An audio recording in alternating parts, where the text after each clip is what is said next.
In this lesson, we will study about two things. The first is the lambda function or lambda expression. These are also called as anonymous functions, meaning the function have no names. These functions are defined without any name given to them. We will see why we need these anonymous function, and second thing we will study is the sorting of data. Although sorting looks very simple, but we will see some complex cases of sorting and we'll see how the lambda function can be helpful in sorting data as per our requirements. So let's start with lambda functions. Here I have defined a simple function with name f. It has one input argument x and it simply returns 1 over square root of x minus 1. If we apply it on 3, the result should be 1 over square root of 2, which is 0.707.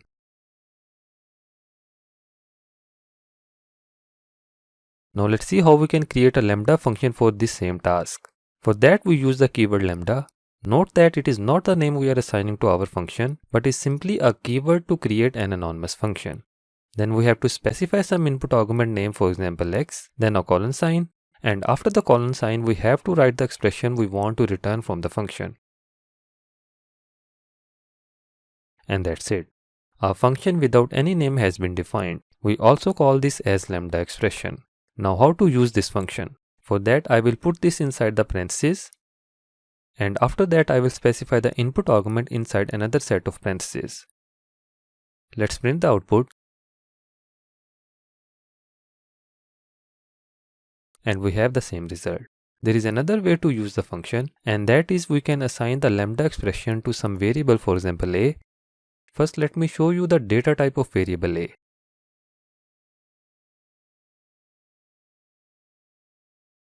And see that it is a function. So lambda expression creates a function, and if we have assigned that to some variable, for example a, then we can use it as any other function.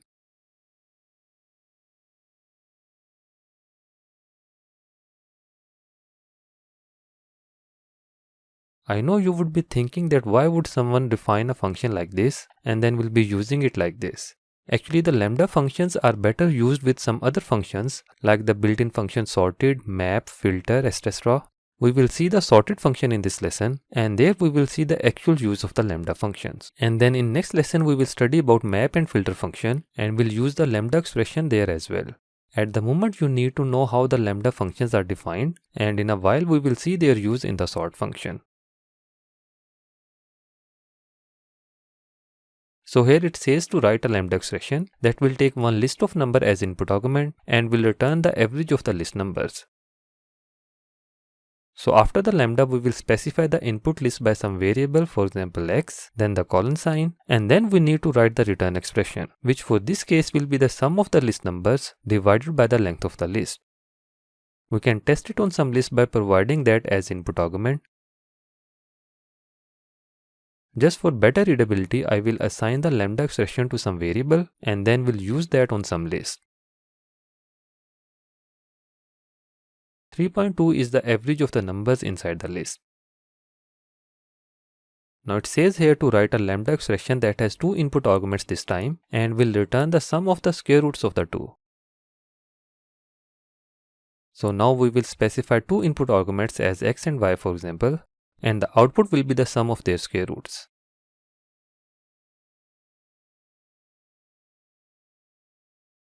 Let's test it on 4 and 9 and the result should be 5. So we can have any number of input arguments, and now let's see if we can have more than one output arguments. It says here to write a lambda expression that takes one list of numbers as the input argument and will return both minimum and maximum number inside the list. This time the function will have one list as the input argument, and let's return two values as min of x and max of x. Notice here that we get some error indication by the IDE. It says undefined variable x. So we can't have more than one output arguments, but if we put parentheses around these two output arguments, it will become one tuple having the two values. So the output argument is 1, but that is a tuple and contains two values. Let's apply it on a list.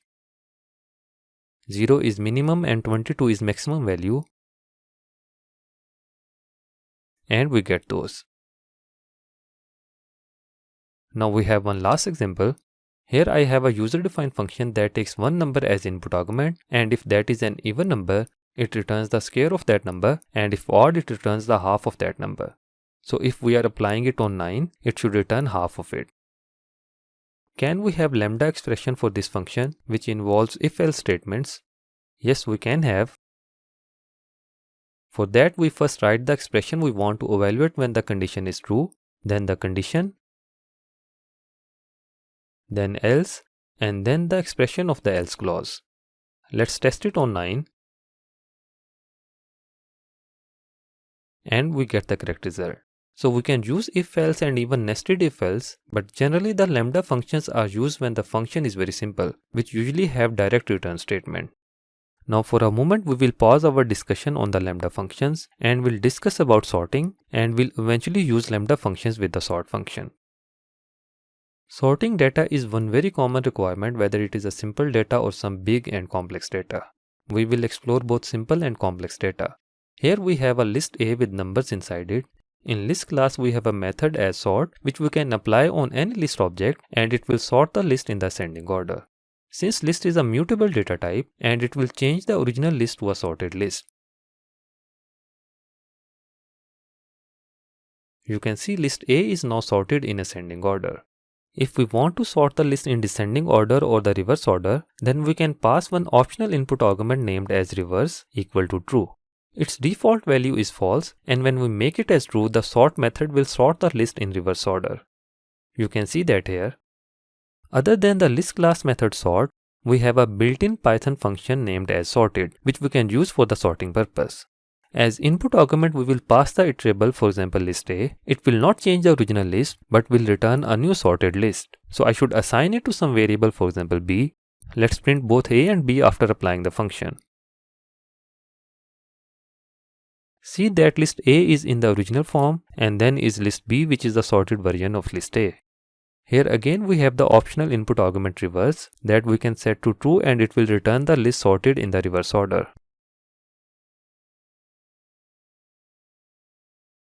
Now I have a tuple here with the numbers inside it. Since tuple is immutable, so we cannot change the original tuple into a sorted tuple. You can see we don't have any method sort in the tuple class. But we can use the built-in sorted function and can pass the tuple B as the input argument. We know this function does not change the original iterable, and it will return a new sorted list. Even if the input is a tuple, the output will be a sorted list. We can use the optional input argument reverse. So the output of sorted function is a sorted list, whatever is the data type of the input iterable. However, if you need to have a sorted tuple, you can always convert the generated list to a tuple using the tuple constructor.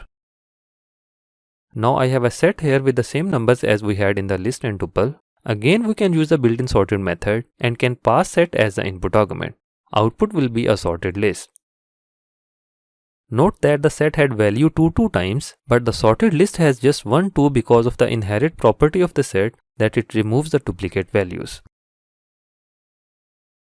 Now we have a dictionary here with 3 key value pairs. Let's apply the sorted function on this dictionary.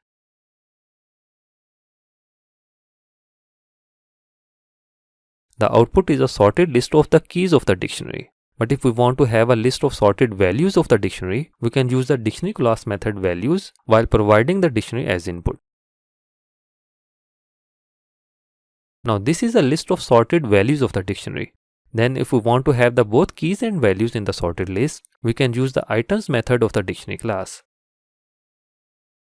Now we have a list of 2 valued tuples. The elements inside the tuples are keys and values of the dictionary. The sorting is based on the keys of the dictionary because that is the first element of the tuple. But if you want to sort the dictionary items based on the values instead of the keys, you will see the method in a while. Now let's see this case of a nested list. A list having inner list. If we apply the sorted method on this list A, the elements of this list are inner list. So what will be the greater than or less than criteria for the inner list? The inner list will be compared on the basis of the first element.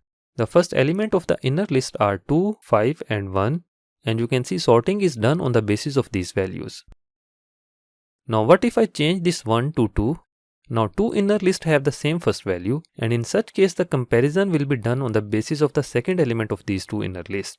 You can see that from here. If instead of nested list, if I have nested tuple having the inner list, we will have the same result. Now let's see that inside outer tuple if we have inner list and tuples together.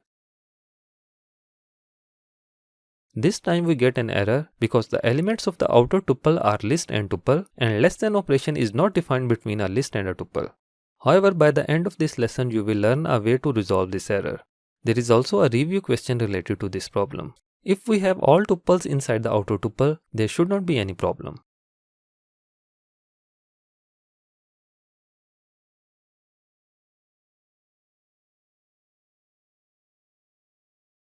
Now we will see a little complex scenarios. Here we have a list containing some strings, and the requirement is to sort the list on the basis of length of the string, meaning not alphabetically, but from the shortest string to the longest string. Let's apply the sorted method and see what we get. We get a list sorted alphabetically. C is the lowest starting letter inside the list, then is M, then P for 3 strings, and then finally U. But our requirement was to sort the strings based on their length. You can see UET is the smallest string in the list, and hence as our requirement it should be the first in the sorted list. Let's see help on the sorted function. See that the first input argument of the sorted function is an iterable, for example list A in our case. Then I hope you know about the meaning of this forward slash and asterisk. Forward slash means this argument before the forward slash must be provided as positional argument. And this asterisk means the arguments after the asterisk must be provided by their names, also known as keyword arguments. We know about this argument reverse having the default value as false, but we have another optional argument key and the default value is none. So what is this argument key? The argument key in the sorted function provides the key of sorting. We have to pass some function as a key, and interpreter will apply the function on each element of the iterable, and sorting will be done on the basis of the output of the function for each element of the iterable. Listen this carefully. Suppose we have two elements A and B inside the iterable, for example a list. When we apply the sorted method, the comparison is done between the elements and accordingly we get the sorted list. But when we will pass a function, for example f as the input argument key, the comparison will be done between the outputs of the function f applied on element A and B, and accordingly the elements will be sorted. So for this case we can apply the sorted function, and then as optional argument key, we know we have a built-in function len that returns the length of the string or any other iterable, so we can set the key equal to the function len. Note that we don't need parentheses after the len function since we are passing this function as one input argument. So now Python will apply the len function on each string of the list A and sorting will be done on its basis. See that we have UET as first element since its length is shortest among all. And so on you can verify the other strings are in order of their lengths. We can use the input argument reverse of course and will get the result in the reverse order of the length of the strings.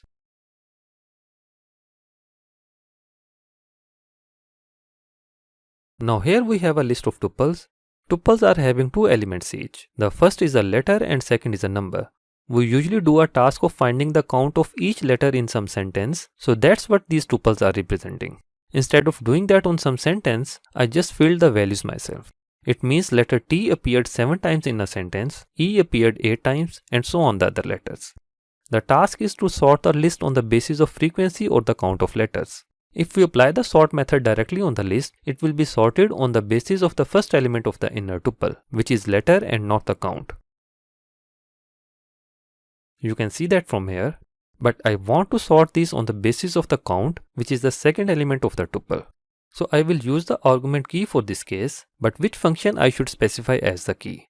Is there some function that returns the second element of a tuple? Because we want to sort on the basis of second element of the tuple. We don't have any such function, but we can always create our own function.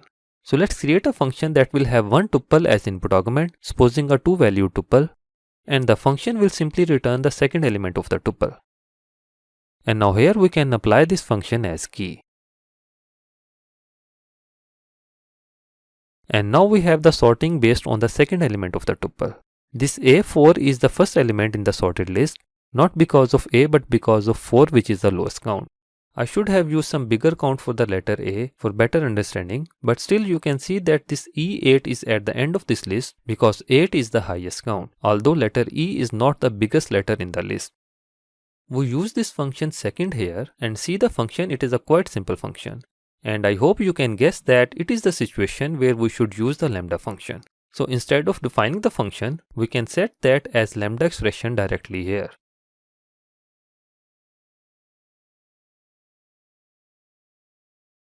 And we get the same result.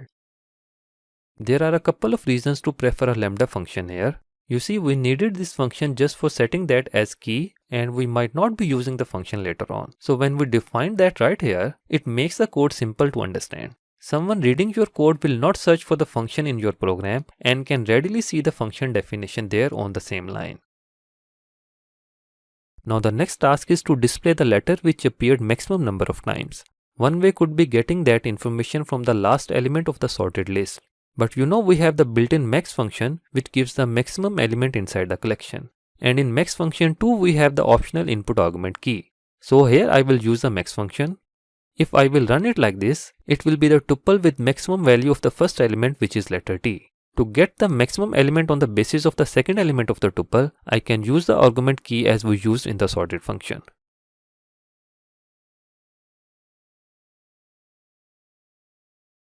Now we get the right answer.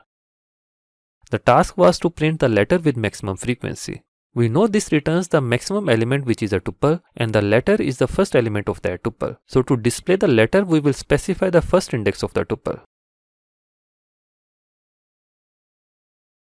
And we get the letter E. Let me just change this 5 to 50 so that letter D has the maximum frequency, and we see the correct output. Let's move further. Here we have a dictionary representing the same information of letters and their frequencies. Again, we are interested to generate a list of tuples of letters and frequencies sorted on the basis of frequency. We can apply the sorted method on dictionary.items, and we know the output will be sorted tuples of keys and values based on the keys of the dictionary. To sort those on the basis of values, which is the second element of the item tuple, we can use the key parameter and set the lambda function. And now we get the desired result. Now to display the letter that appeared maximum number of times, we can use the max function with the same lambda function in key.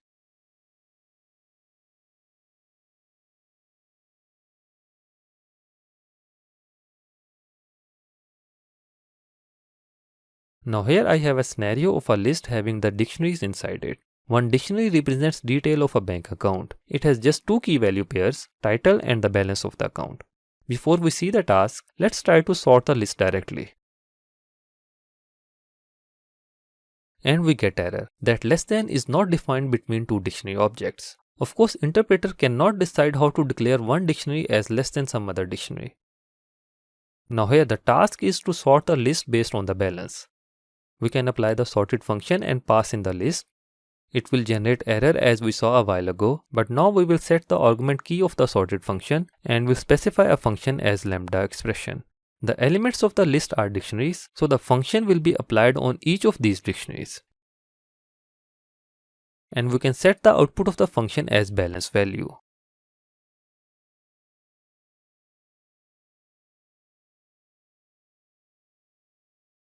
See that this is the account with minimum balance of 2000 rupees, then the account with 10,000 balance, and then of balance 30,000. Then is tasked to display the title having the maximum balance.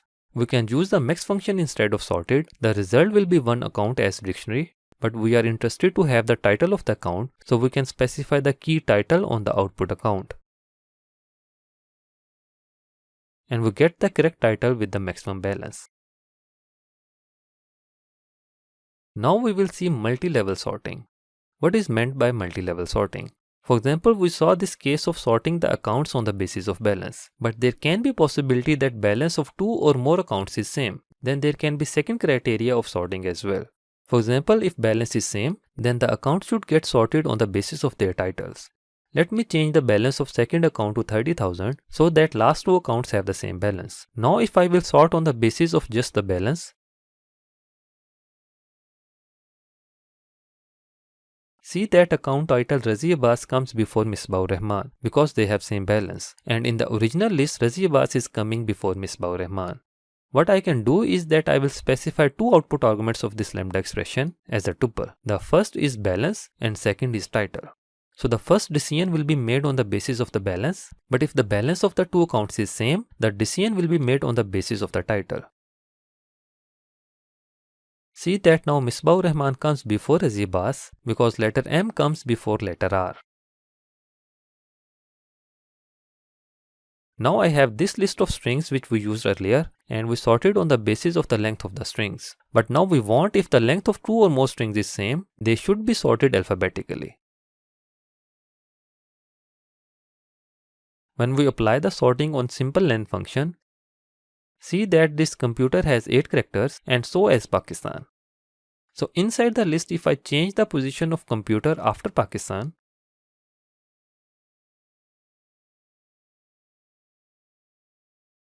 you can see now Pakistan appears before computer. To set the second level of sorting, I will specify the function as lambda function. For string s, the first output is length of the string and the second is the string itself. See that computer is before Pakistan, although in the original list it is after Pakistan. What if I change the C of computer from upper C to lower C? Now Pakistan is before computer because upper P ASCII code is less than lower C. To make it independent of the case, I can use the lower or the upper method of the string class here so that comparison will be made after converting the string to lowercase. And now the case of the string does not matter. Now we will have little discussion on parallel sorting. What is meant by that? Suppose that we have three different data here. The first is a list of the subject names. These are initials of different subjects. For example, Mech is for mechanism, CP2 is for computer programming 2, and two more subjects of embedded systems and mechanics of material. Then is the information of the credit hours of the same 4 courses as a tuple. The first is for the first course and so on. Then is a list of 4 instructors teaching these 4 courses. Now suppose that I want to sort this tuple of credit hours. Of course I can do that with the sorted function. But I want the elements of the subject list and the instructor list be changed to the corresponding order. So that first of each of these data will be the information of the first course and so on. And that's what is meant by parallel sorting.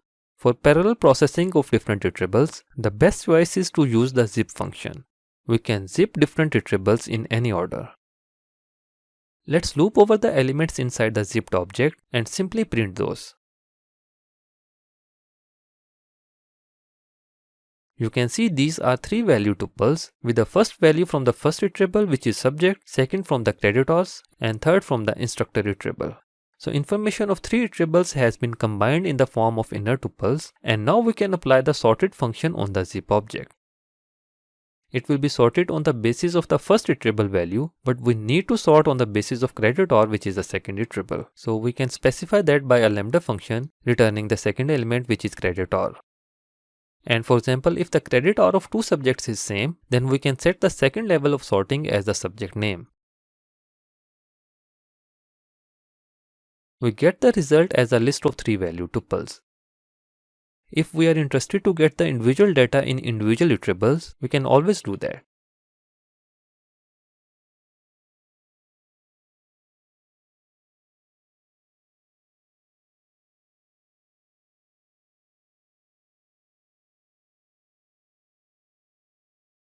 See that credit hour has been sorted and the information of the subject and instructor has the corresponding order.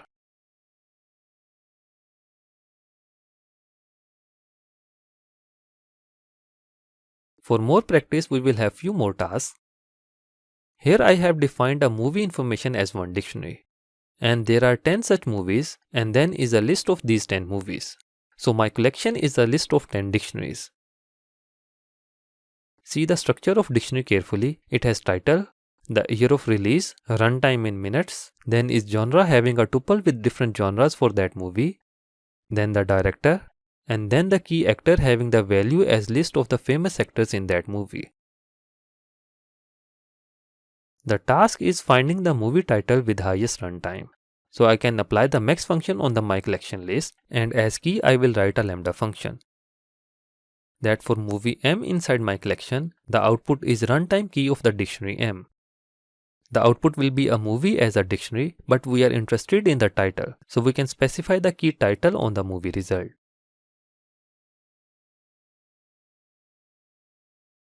And the movie is The Godfather. Its runtime is 175 minutes. You can verify it is the highest runtime. I will provide the link of this program in the description of this video. Next task is to sort the movies from oldest to newest, and if the year of release is same, then sort them on the basis of the title of the movies. Let's do it with the sorted function. As key, we will provide the lambda function that for movie M the output is year of the movie, and second output is title of the movie. This will give us a list of the sorted movies, but the task says to generate a list of just the movie titles from the above sorted list. We can do that with the list comprehension.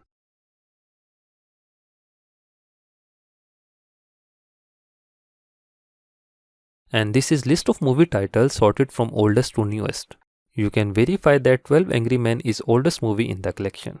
Then see these two movies, Lawless and The Expendables 2. If you check the year of release, both were released in 2012.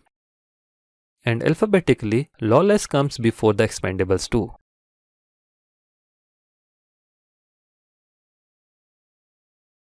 Next task is to display the movie titles having maximum genres in the genre tuple.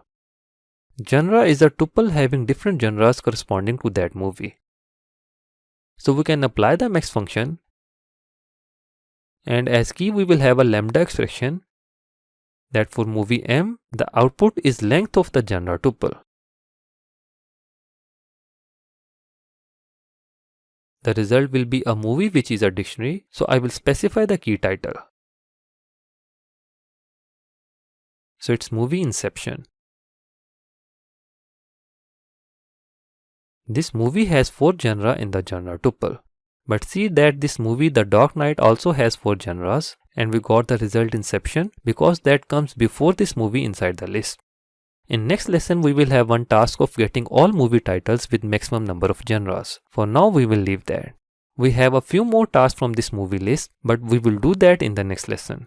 But we still have a few more tasks for this lesson. In this program I am reading a CSV file that contains data of students. Let me show you the CSV file. It has data of 80 students. The data is the registration number of the student, his or her name, then section which can be A or B, and then is detail of 5 subjects in which the student appeared, and the detail is grade he or she scored in that course. I have filled the grades randomly. Important thing is that you might see this NR for some cases. This stands for not registered, meaning the student did not register this course. In the program I have done some processing of the data and I have appended the information of each student in the list data. Let me show you what is inside this data list.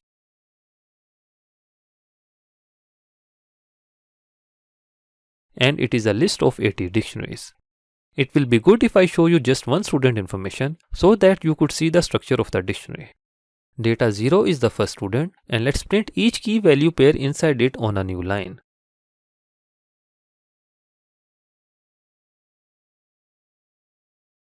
So each student dictionary has 4 key value pairs. The first 3 are very simple: registration number, name and section. The fourth one is important. Key is courses and value is a dictionary. So we have inner dictionary here. The dictionary is having the names of the courses as keys and the grade obtained by the student as the value. It is really important that you know the structure of your data before you could perform some query on that. Let me show you the detail of the second student. It is the same structure, but see that in his courses dictionary, there is information of just 3 courses instead of 5 because he did not register 2 courses. That's what I am processing here, and you should see the details yourself. But our actual task is to work on this list of 80 students, and each student is a dictionary with this structure. The task is to sort the list data based on the number of courses registered by the student. If number is same, the sorting should be based on the registration number. So let's apply the sorted method on data. And key will be for student S. We can access the courses key, and that is an inner dictionary, and the length of that dictionary is the number of courses registered by him. And if the course length is same, we want to sort them on the basis of the registration number. Let's assign it to some variable. So A is a list of student dictionaries, and we can generate a list of just the registration numbers.